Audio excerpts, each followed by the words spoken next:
வணக்கம், இது king mobiles Vellore number 1 multi brand mobile showroom. இந்த வீடியோவில் வந்து நம்ம ஒரு இன்ட்ரெஸ்டிங்கான விஷயத்தை பற்றி பார்க்க போகிறோம். ஐஃபோன் யூஸராக நீங்களாம் எப்போ ஷாக் ஆவீங்க?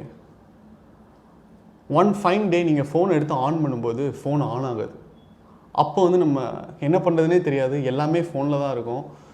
ஐயோ ஐஃபோன் ஆன் ஆகல அப்படின்னு சொல்லிட்டு நம்மளுக்கு தெரிஞ்சவங்க கிட்டலாம் கேட்போம். அவங்களுக்கும் எதுவும் தெரியாது. நம்ம சர்வீஸ் சென்டர் போகணும், சர்வீஸ் சென்டர் பார்த்தா எங்கேயோ இருக்கும்.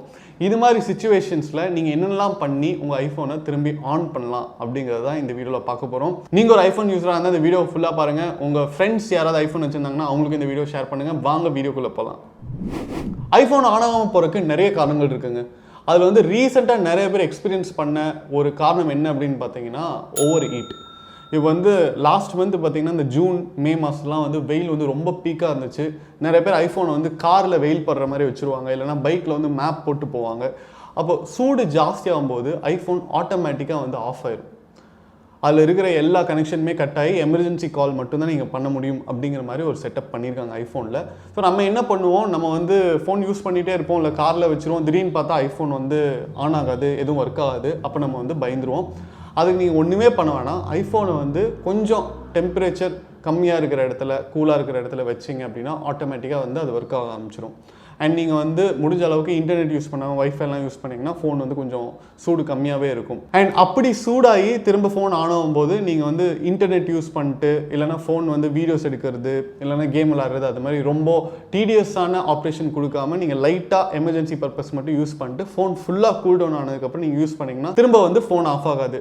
அப்படி இல்லைன்னா ஃபோன் ஆன் ஆனதுக்கப்புறம் நீங்கள் உடனே ஓகே இன்டர்நெட் போடுவோம், இல்லைனா மேப் போடுவோம் அப்படின்னு சொல்லிட்டு போட்டிங்கன்னா உடனே திரும்பவும் வந்து ஃபோன் ஆஃப் ஆயிடும். யூஸ்வலாகவே வந்து ஐஃபோன் பார்த்தீங்கன்னா நீங்கள் ஜிபிஎஸ் மேப்பெல்லாம் யூஸ் பண்ணுறீங்க, கூகுள் மேப்ஸ் யூஸ் பண்ணுறீங்க அப்படின்னா ஃபோன் வந்து செம்மையாக ஹீட் ஆகும். ரெண்டாவது ஹாட்ஸ்பாட். ஐஃபோன் வந்து நீங்கள் வந்து ஹாட்ஸ்பாட் ஷேர் பண்ணுறீங்க அப்படின்னாலும் ஃபோன் வந்து ஹீட் ஆகும். ஸோ அந்த ஹீட்டும் இந்த வெயிலோட ஹீட்டும் சேர்ந்து ஜாஸ்தி ஆகும்போது ஃபோன் வந்து ஆஃப் ஆயிடும். ஸோ இது வந்து ரொம்ப சிம்பிளான பிரச்சனை. ரெண்டாவது ரீசன், ஃபோன் வந்து சூடெல்லாம் ஆகலை, ஆனால் அதே நேரத்தில் ஆனும் ஆகலை, என்ன பண்ணுறது அப்படின்னு கேட்டிங்கன்னா, ஐஃபோன் யூஸ்வலாக பேட்டரி கம்மியாக இருக்கும்போது ஒரு 5% 4% இருக்கும்போது டக்குன்னு ஆஃப் ஆயிரும். நம்ம வந்து நினச்சிட்டு இருப்போம் ஓகே இன்னும் 2% இருக்கும், 1% இருக்கும் அப்படிங்கும்போது அப்போ வந்து ஆஃப் ஆயிரும். இது மாதிரி ஆஃப் ஆகிற சுச்சுவேஷன்ஸில் நீங்கள் சார்ஜ் போடும்போது சார்ஜ் ஏறாது. ஸோ சார்ஜிங் வந்து கேபிள் கரெக்டாக இருக்கா, சார்ஜர் கரெக்டாக இருக்கா அப்படின்னு பார்க்கணும். எப்போல்லாம் ஐஃபோன் வந்து பேட்டரி ஃபுல்லாக ட்ரெயின் ஆகி ஆஃப் ஆகுதோ அதுக்கப்புறம் திரும்ப ஆன் ஆகலை அப்படின்னா 90 to 95% ஆஃப் த சினாரியோஸ் வந்து உங்களுக்கு சார்ஜிங் சரியாக ஆகாதனால தான் அப்படின்னு சொல்லுவாங்க. அண்ட் ஐஃபோன் பார்த்தீங்கன்னா யூஸ்வலாகவே வந்து ஒரிஜினல் ஐஃபோன் அடாப்டரை தான் வந்து சப்போர்ட் பண்ணும். நீங்கள் வேறு ஏதாவது ஒரு அடாப்டரில் போட்டிங்கன்னா சார்ஜ் ஏறுறது மெதுவாக தான் ஏறும். அண்ட் சில டைம் கார்லாம் சார்ஜ் போடுறீங்க, வேறு டேட்டா கேபிளில் போடுறீங்க அப்படிங்கும்போது சார்ஜ் ஏறவே ஏறாது. ஸோ சார்ஜ் சுத்தமாக கம்மியாக இருக்குது, பேட்டரி ட்ரெயின் ஆஃப் ஆகிருக்கு அப்படிங்கும்போது நம்ம சார்ஜ் போட்டிருப்போம், சார்ஜ் ஏறுதுன்னு நினச்சிட்டு இருப்போம். பட் பேட்டரி பார்த்தீங்கன்னா அந்த 1% தான் இருக்கும். அதனால ஃபோன் வந்து திரும்ப ஆன் ஆகவே ஆகாது. ஸோ ரெண்டாவது நீங்கள் செக் பண்ண வேண்டிய விஷயம் என்னன்னா, ஒரிஜினல் அடாப்டர் போட்டு செக் பண்ணணும், சார்ஜ் ஆகுதா அப்படின்னு பார்க்கணும். சார்ஜ் ஆகலை, அடாப்டர் நல்லா தான் இருக்குது அப்படின்னா நம்ம அடுத்த ஸ்டெப்புக்கு போவோம். அடுத்து நம்ம என்ன பண்ணுறது அப்படின்னு பார்க்கும்போது, சார்ஜெல்லாம் சரியாக தான் ஏறுது, ஃபோன் சூடும் ஆகலை, அதே நேரத்தில் ஃபோன் ஆன் ஆக மாட்டேது அப்படிங்கிறது உங்களுடைய சினாரியோவாக இருந்துச்சுன்னா நீங்கள் என்ன பண்ணலாம்னா ஃபோர்ஸ் ஸ்டார்ட் அப்படிங்கிறத வந்து நீங்கள் ட்ரை பண்ணலாம். யூஸ்வலாக இப்போ வந்து iOS அப்டேட் ஆகிட்டு இருக்கு, அப்படி இல்லைன்னா நீங்கள் ஃபோனை ரீஸ்டார்ட் பண்ணும்போது பூட் லூப்லேயே போயிடுச்சு அப்படின்னா ஐஃபோன் வந்து ஆன் ஆகாது அப்படின்னு சொல்கிறாங்க. இது மாதிரி சுச்சுவேஷனில் நீங்கள் வந்து ஃபோர்ஸ் ரீஸ்டார்ட் இல்லைனா ஃபோர்ஸ் ஸ்டார்ட் பண்ணலாம் ஐஃபோனை. அது வந்து ஒரு ஐஃபோன் மாடலுக்குமே வந்து மாறும் அப்படின்னு சொல்கிறாங்க. பட் பொதுவாக ஐஃபோன் 8க்கு அப்புறம் இருக்கிற மாடல்ஸ்லாம் நீங்கள் வந்து எப்படி ஃபோர்ஸ் ரீஸ்டார்ட் பண்ணணும் அப்படின்னு பார்த்தீங்கன்னா, ஃபஸ்ட்டு வால்யூம் கீ டவுன் ஒரு தடவை ப்ரெஸ் பண்ணி எடுத்துடணும். அதுக்கப்புறம் வால்யூம் கீ அப்போ வந்து ஒரு தடவை ப்ரெஸ் பண்ணி எடுத்துடணும். அதுக்கப்புறம் 10 செகண்ட்ஸுக்கு பார்த்தீங்கன்னா சைட் பட்டனை வந்து ப்ரெஸ் பண்ணிகிட்டே இருக்க சொல்கிறாங்க. அப்படி இருக்கும்போது ஆப்பிள் லோகோ வந்துடும் அப்படின்னு சொல்கிறாங்க. ஸோ நம்ம மூணாவதாக ட்ரை பண்ணுற மெத்தட் என்னென்னு பார்த்தீங்கன்னா, உங்கள் ஃபோனை வந்து ஃபோர்ஸ் ஸ்டார்ட் பண்ணுறது. ஃபோர்ஸ் ஸ்டார்ட் பண்ணிங்கனாலே மோஸ்ட் ஆஃப் த ஃபோன்ஸ் வந்து சுவிட்ச் ஆன் ஆயிரும். அப்படி ஆகலைன்னா அடுத்து நம்ம என்ன அப்படின்னு பார்க்கலாம்.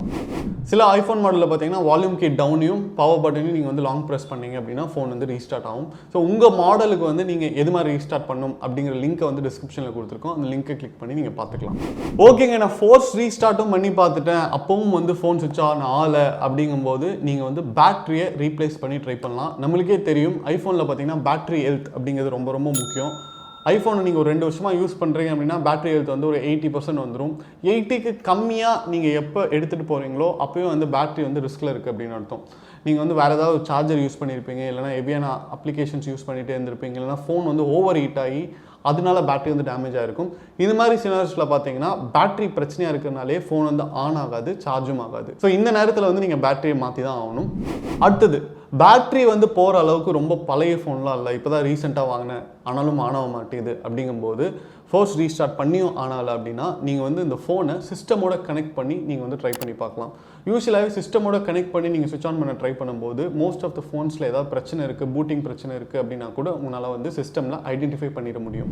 அடுத்து நம்ம பார்க்க போகிற காரணம் பார்த்தீங்கன்னா ரொம்ப ரேரான ஒரு சுச்சுவேஷன். எல்லா ஃபோன்ஸ்லையுமே வந்து ப்ராக்சிமிட்டி சென்சார் அப்படின்னு சொல்லிட்டு ஒன்று இருக்கும். சப்போஸ் உங்கள் ஐஃபோனுடைய ப்ராக்சிமிட்டி சென்சார் சரியாக வேலை செய்யலை, அது வந்து பிளாக் ஆகிருக்கு அப்படின்னா உங்களுக்கு வந்து டிஸ்பிளே வரவே வராது. ஃபோன் வந்து ஆனில் தான் இருக்கும், பட் டிஸ்பிளே வரவே வராது.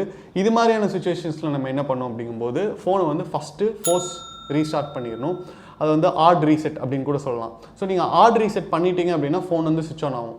அதுக்கப்புறம் செட்டிங்ஸில் போய் ஃபேக்ட்ரி ரீசெட் அப்படிங்கிறது நீங்கள் கொடுக்கணும். யூஸ்வலாகவே ஐஃபோனில் ஃபேக்ட்ரி ரீசெட் கொடுத்தீங்க அப்படின்னா ப்ராக்சிமிட்டி சென்சார்லேருந்து எல்லா சென்சாருமே வந்து கேலிப்ரேட் ஆகி ஃபோன் நம்ம வாங்கும்போது என்ன செட்டிங்ஸில் இருந்துச்சோ அந்த செட்டிங்ஸில் வந்துடும். ஸோ ஃபோன் வந்து ஆன் ஆக மாட்டேது, டிஸ்பிளே வர மாட்டேது அப்படிங்கும்போது ப்ராக்சிமிட்டி சென்சார் பிரச்சனையாக இருந்தாலும் உங்களுக்கு வந்து டிஸ்பிளே வராமல் போகிறதுக்கு நிறைய சான்சஸ் இருக்குது. நீங்கள் அதையும் வந்து செக் பண்ணிடலாம். எல்லாமே பண்ணி பார்த்துட்டோம்ப்பா, ஃபோன் அப்பவும் சுவிட்ச் ஆன் ஆகலை அப்படிங்கும்போது நீங்கள் என்ன பண்ணணுன்னா ஒரு ஆத்தரைஸ்ட் சர்வீஸ் சென்டருக்கு போயிருங்க. அதாவது ஆப்பிள் ஆத்தரைஸ் சர்வீஸ் சென்டரில் போய் நீங்கள் வந்து சர்வீஸ் கொடுத்தீங்க அப்படின்னா அது வந்து எதனால் ஆனாலையோ அதுக்கான சர்வீஸை வந்து அவங்க கரெக்டாக பண்ணுவாங்க.